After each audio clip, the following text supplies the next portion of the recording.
Now, I'm going to be politically incorrect. It's 3 weeks to Election Day. We keep hearing how important it is for everyone to vote, that voting is your civic duty. But I say, maybe some of you shouldn't vote. If you don't vote, you're a moron.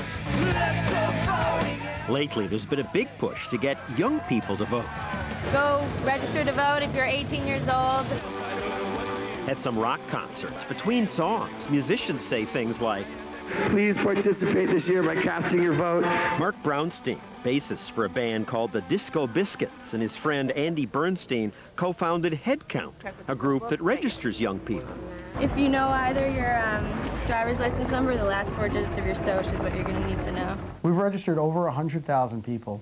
It is so imperative that this generation's voice is heard, and they are being heard. Yeah! But wait a sec. Are all these get-out-the-vote drives entirely a good thing? What about Puff Daddy's Vote or Die campaign? Vote or die, baby. Puff Daddy? Your friend Kyle told me you don't understand the importance of voting. South Park made fun of it. Vote or die, vote or die. You can't run from a 38, go ahead and try. Let your opinion be heard. You gotta make a choice. Vote or die. South Park's creators were criticized for this, but I think they have a point. Okay, I'll vote. After all, some kids don't know much.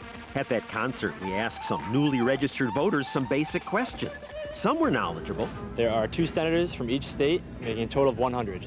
The Bill of Rights is the first 10 amendments to the Constitution. But most were not. There's 51 states in the U.S.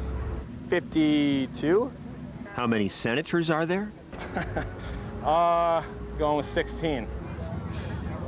I have no idea. 64, I think, something like that. 50 per state. 5 per state. 7. Oh no. I want to say 12. Am I so wrong? And what is Roe v. Wade? Roe versus Wade's segregation, maybe? Was Roe versus Wade where we declared bankruptcy? No, that was about a black person and a white person. Most kids we asked didn't know. Roe versus Wayne? Isn't knowledge important to voting? There's a lot of uninformed voters out there. So maybe they shouldn't vote. It's an argument that really, really smacks against everything we hold dear as Americans. Democracy is not about taking the most educated portion of the society and having them decide. But maybe that's their civic duty not to vote, because they don't know anything. We don't believe it's their civic duty not to vote. We're out there telling them that it is their civic duty to vote. Maybe it's not fair to pick on kids at a rock concert. Let's go to our nation's capital. Certainly people here will know more, won't they? I showed them some pictures. Everyone knew Obama and McCain. Maybe half the people knew who this was. Tina Fey, just kidding. It's Governor Palin. But Joe Biden? I don't know. I don't know. Finally. Joe Biden. You're the first person to do that. That's pretty amazing around The here. new Joe Biden? Right. You're totally pulling my leg. She and a few others got all the answers right. Who's that? Ruth Bader Ginsburg? But they were the exceptions. Few people recognized Supreme Court Justice Ginsburg. Oh. But this judge? Oh, Judge Judy. Maybe 75% of people can name the vice president. The public's knowledge of politics is shockingly low. Economist Brian Kaplan argues in his book, The Myth of the Rational Voter, that people who know little about our government ought to stay home on Election Day. We always hear it's our civic duty to vote. This is very much like saying it's our civic duty to give surgery advice. Now, we'd like to think that political issues are much less complicated than brain surgery, but many of them are pretty hard. If someone doesn't know what he's talking about, it really is better if they say, look, I'm just going to leave this in wiser hands.